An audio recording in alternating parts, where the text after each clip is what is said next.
So Rob, I'm wondering how many more weddings Jesus was invited to after he did that. How many other fathers went up and said, dude, I want you at my wedding.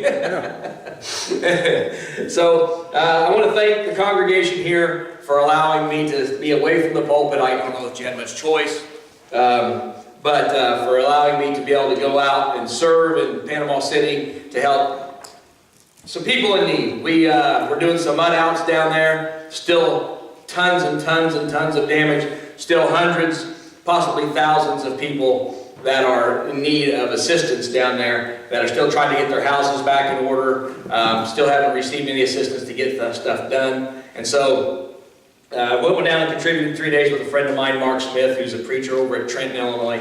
And we were blessed to be able to go down and help these people. But if you're looking for something to do, that's an opportunity to go down and serve in Panama City after the hurricane. There's many more other opportunities, I'm sure. But I want to thank everybody for letting me be there. This morning, if you're tuning in, there's a very small congregation here this morning, but we want to thank you all for coming out. But if you're listening to the radio for the first time, we do this every Sunday morning at 9:50. And my sermon series has been following the chronological life of Jesus. We started out with his birth, and now we're very close to him being crucified on the cross. And this morning we're going to be in the book of Luke, chapter 14. And we're going to find Jesus having dinner again with the Pharisees, which we've seen before. But before I go into this, I want to recap what I covered a couple weeks ago, the last time we were gathered here. Jesus had been warned that Herod was after him. Now Herod was the guy that killed John, and now he's after Jesus. Well, this came as no surprise to Jesus, but he still addressed the Pharisees all the same. And he basically told them to go tell Herod that he said, I'm going to be around, and you come catch me if you can.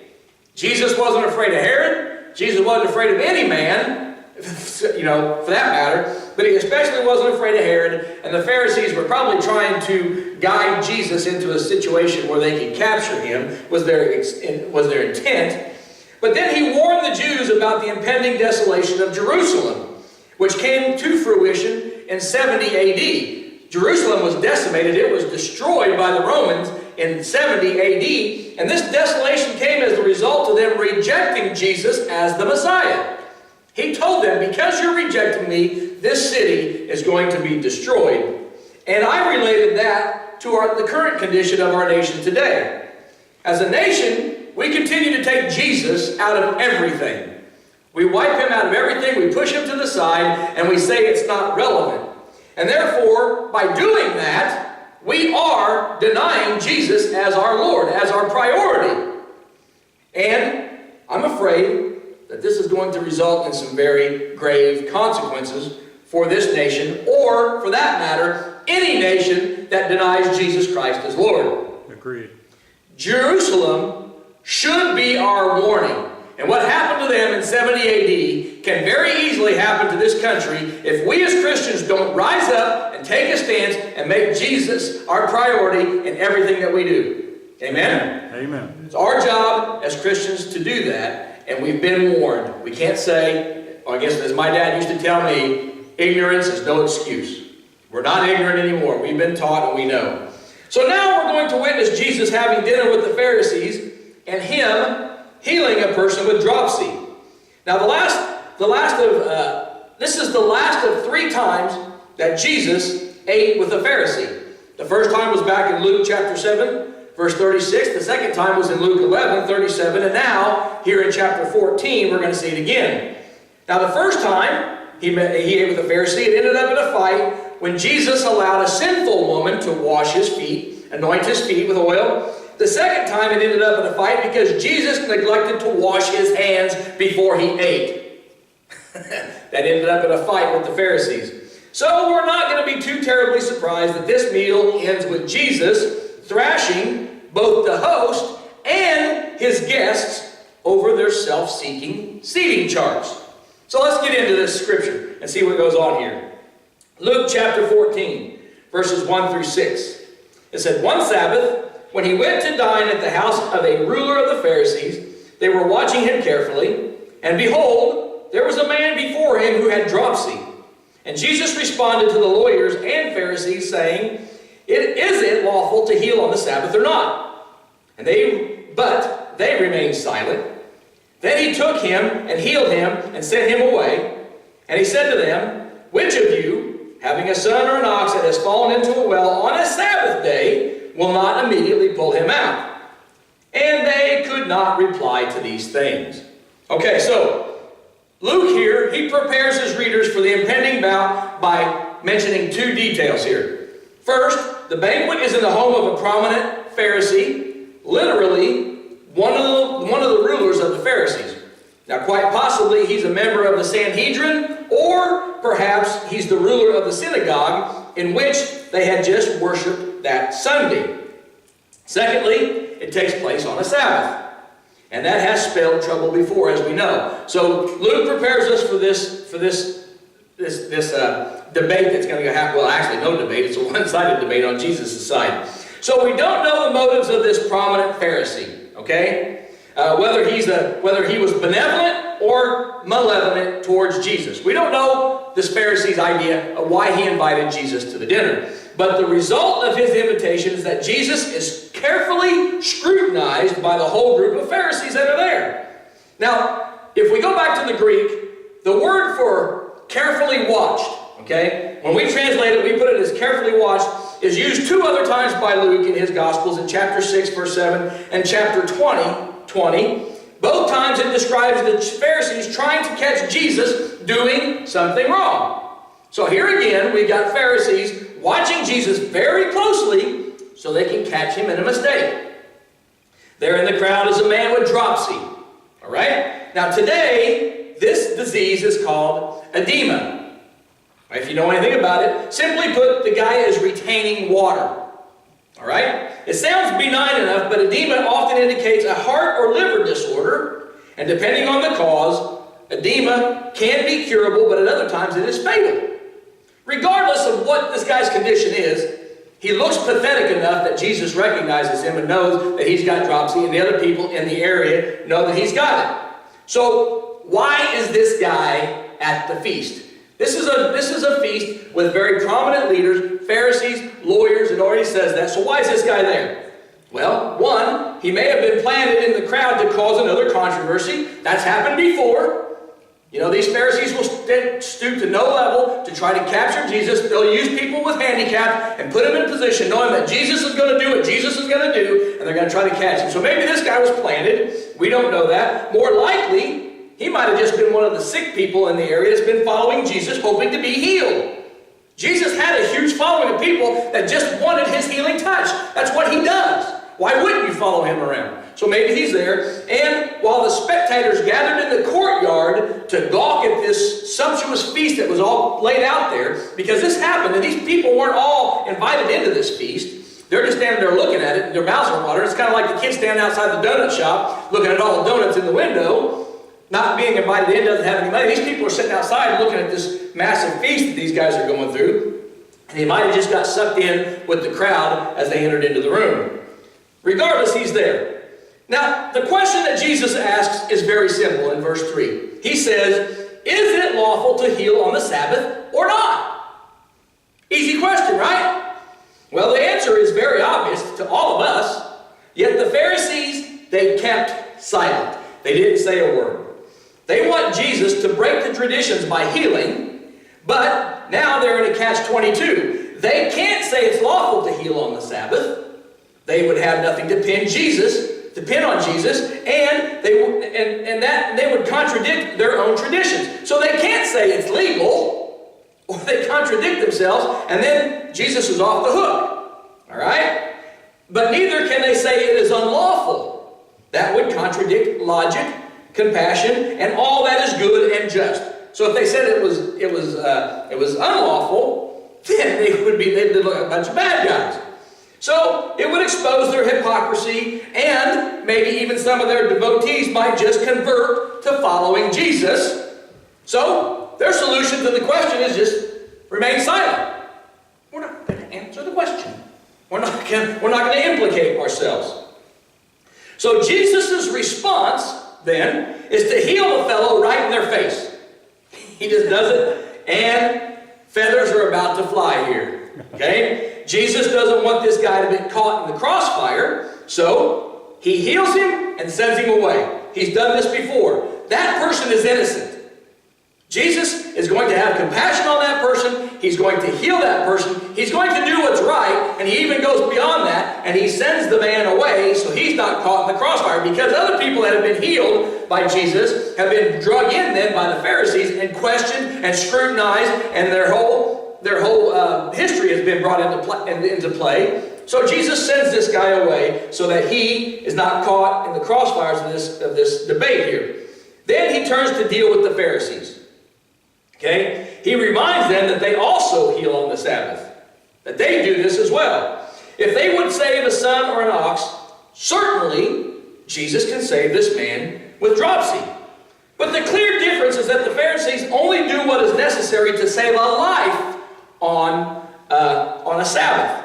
They don't go any farther than saving a life. It was legal, and it was proper, and it was okay if you prevented somebody from dying on the Sabbath. But Jesus goes beyond this by providing healing on the Sabbath, which could have waited until the next day, could have waited until Sunday. Their Sabbath was on a Saturday. He could have waited until the next day, had the guy hang around. Just stick around tomorrow. We'll take care of this. Don't worry.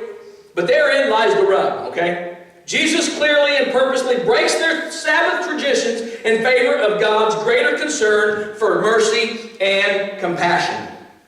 All right? Jesus doesn't put laws and regulations and man's rules in front of anything. He's going to do what's right as far as God's greater concern. And that's to deliver mercy and compassion. We have to do the same thing. That should be our number one goal. Regardless of everything else that happens in our life, our entire focus, our entire purpose should be to distribute mercy and compassion on those that need it. If you're foregoing something, well, you know, I've heard that if you come up on an accident and somebody's hurting and you try to help them and then they become paralyzed or whatever, they can sue you, so I'm not going to do it. Wrong answer. Jesus was he knew that when he did this, he was going to be attacked and they were trying to kill him for this stuff. It didn't stop him. What can this world do to you? They can sue you. They can take everything they want from you. They can even throw you in prison, but they cannot take your relationship with God away from you. Amen? Amen. If that is your number one priority, they can never take that. Nobody can take it. Satan can't even take that from you. So what are you afraid of doing? Why do people scare us? We scare ourselves. We let them do that. We've got to get out of that, and we've got to do what's right, and we've got to show mercy and compassion all the time, regardless of what's going to happen to us. We can be insulted. Again, we can even be sued, possibly. Jesus has got your back. Okay? Maybe you do go to jail because of some crooked judges, whatever. Jesus still got your back. In the end, when it all matters, when it comes down to it, you're going to be justified in the face of Jesus and God. So do what's right, regardless. No, so here Jesus' logic, it overpowers them. Okay, he uses the phrase, or Luke uses the phrase, they had nothing to say. Now literally, this means, it's actually translated, they were not able to answer against these things. They could have opened their mouth. They weren't silenced. Nobody sewed their mouth shut. They could have said what they want. They just weren't able to answer it. They're not tongue-tied. They're hog-tied here. Okay? Jesus has done this to them. They know they've been outwitted, and they want to contradict Jesus in the worst way, but they are thoroughly unable to do this. Jesus has then, again, put them in their place. They got nothing to say. All right? So let's continue on and see what happens next. Luke 14, 7 through 11. Now he, Jesus, told a parable to those who were invited, and we noticed how they chose the places of honor, saying to them, when you are invited by someone to a wedding feast, do not sit down in the place of honor, lest someone more distinguished than you be invited by him. And he who invited you both will come and say to you, give your place to this person, and then you will begin with shame to take the lowest place. But when you are invited, go and sit in the lowest place, so that when your host comes, he may say to you, friend, move up higher. Then you'll be honored in the presence of all who sit at the table with you. For everyone who exalts himself will be humbled, and he who humbles himself will be exalted. This is much deeper than a seating arrangement, okay? The Jewish banquet here was laid out across a horseshoe-shaped table. Okay, if you walked up on the table, it's in a horseshoe shape, and it was about 6 inches off the ground. This was their tables. And so the picture of the Last Supper is wrong. They should all be sitting on the floor, and the table only be about 6 inches off the floor. Now, around the table were cushions or low couches that these men would recline on and would sit on. And the host sat at the top of the horseshoe. So the place of honor was at the right hand, and the number 2 seat was on the left hand. And this seating chart went back and forth all around the table until you got to the lowest seat. So the guy was at the head, right, left, right, left, right, left, and you worked your way around the table. Now, there was a very definite pecking order at these feasts, and everybody knew it.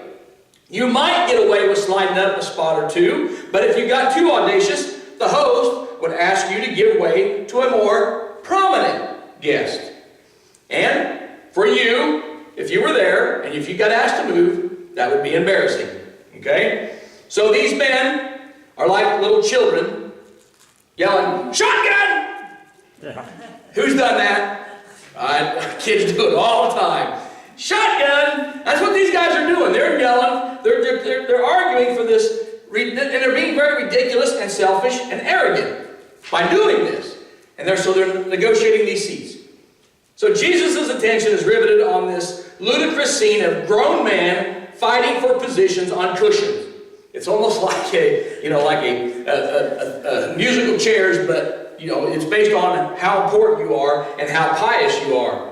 So Jesus says, don't take the best seat you can get, take the lowest seat. Well, that's good advice not only spiritually but also socially, okay? Proverbs 25, 6 and 7, it says, "Do not put yourself forward in the king's presence or stand in place of the great, for it is better to be told, 'Come up here,' than to be put lower in the presence of a noble." So instead of being singled out for demotion, you'll be singled out for promotion. And the result of self-humiliation is often public acclamation. I've always said that somebody that's got to tell you how good they are, or how great they are, or how good they are at something, really isn't that good. All right? Most people that are good at what they do and they know it will keep their mouth shut, and their actions will prove that. And that's basically what this is what he's saying. Let your actions show what you are, and by self-humiliation, you'll be publicly acclimated. Okay? You'll get acclamation from your peers by doing what's right and not bragging about it. So Jesus is not talking about banquet etiquette here. He knows that's how it's going to happen. That's not what he's talking about. It's going deeper than that. This rule applies to every arena of our lives. From parking places to company parties, we should humble ourselves. If we act arrogantly, God will surely bring someone around to put us in our place. Happens all the time. Okay? We may get away with it for a little bit and for a little while, but eventually this childish, self-seeking attitude will be the cause of great embarrassment. You start bragging, you start lifting yourself up, and I always told my boys when in sports and stuff, now I had one that didn't listen very well to me, the youngest one, but I said, don't get out there and don't get cocky and don't be showing off, and don't be bragging. I said, because you know what's going to happen? You're going to get knocked off that pedestal pretty quick. And I said, and then you're going to be really embarrassed. And I said, one thing is you look stupid running down the floor holding up your 3 horns like when he made his 3-pointer. Well, probably the next shot down the court, he got blocked by some 5'2" kid and got embarrassed. That's the way it works. Self-humiliation is the best way to go. So don't be promoting yourself and exalting yourself, because it's gonna happen. Okay? God's economy is not only different than ours, it is often opposite of ours. Okay? And when this life is over, God will turn the totem pole upside down. He's already got a plan. He's already told us that. Those who are on top will be on the bottom, and those that were on the bottom will be on top. And God is able to do this because He judges the heart, whereas we only judge the appearance and the performance. God knows the depth of the person, where his motive is pure and whether his motive is pure or poor.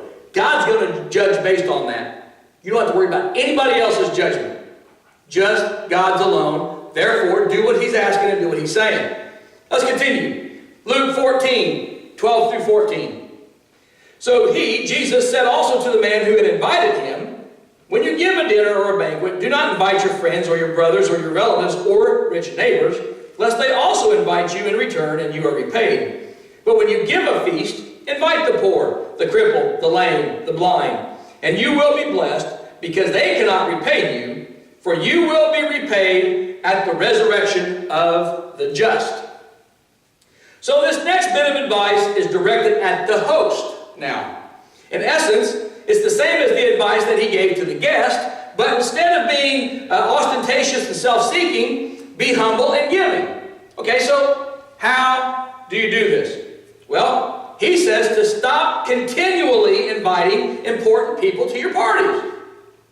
All right? Now, there's nothing wrong with having friends or relatives over for dinner. He's not saying never do that. He's just saying don't make it that's your number one habit. I understand there are certain parties that are thrown that are to try to their business deals, and you have to invite certain people. You need assistance, or you want to get something out there that you're promoting, and so you invite prominent people to those. But if you're just going to have a general open dinner, invite everybody and quit just inviting prominent people and friends and being showy about it. That's what he's saying here. So if they are the only ones you ever invite, then you have a problem. If you're only doing it for self-promotion and to get something from somebody, it's a problem. A tremendous amount of money was spent on these types of banquets that Jesus was at, and it was spent on people who could provide for themselves. They could have already spent all this money on this meal themselves. So why are we inviting these rich people? Have you ever noticed that all these rich people and these famous people, they always get stuff given to them? Yeah. And they can buy it 10, 12 times over. My father-in-law always mentioned that when he would watch Bill Cosby on TV, and he always wore those sweaters. He always wore a different sweater. If you ever watched the Cosbys or anything, he always wore a different sweater. Well, found out that most people would send him those sweaters to wear. That he very rarely ever bought the sweaters. And he could have bought them, like I said, 100 times over. And my father-in-law was like, why don't they send me a sweater? I work out in the cold all the time. I can use one of those. But that's the way it works, right? So these people that can afford it are the ones that are getting the benefit of this. And actually, it should have been the ones that needed it more. The people that were standing outside just gawking it. They're the ones that actually needed the food. They're the ones that never get invited.